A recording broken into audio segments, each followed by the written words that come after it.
number बाबा लौक छौड़ी कोठी हो लौहा हमरा पसक छौड़ी काहे कोई नी नंबर बाबा लौक छौड़ी कोठी हो लौहा हमरा पसक छौड़ी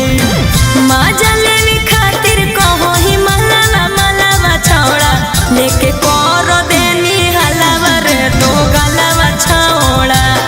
लेके कर देनी हलावा रे दो गलावा छौड़ा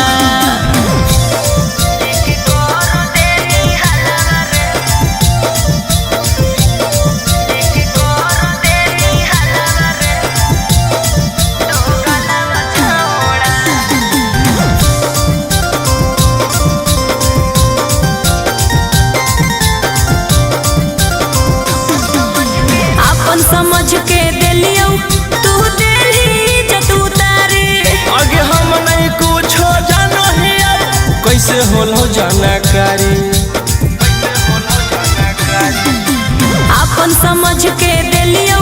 तू दिली जतू तारे आगे हम नहीं कुछ जानो ही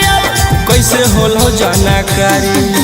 देख के हमारा ताना मारे मोहल्ला मारे छोड़ा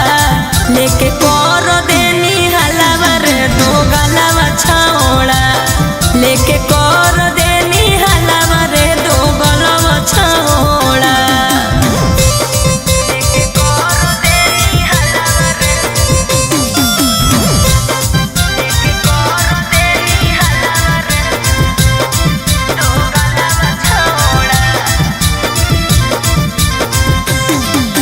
तोरे करनवा गौआ में भेलियो बादाना मारे अगे राजा रसना मारोहिया के करल हो डरा मांगे तोरे करनवा गौआ में भेलियो बादाना मारे अगे राजा रसना मारोहिया के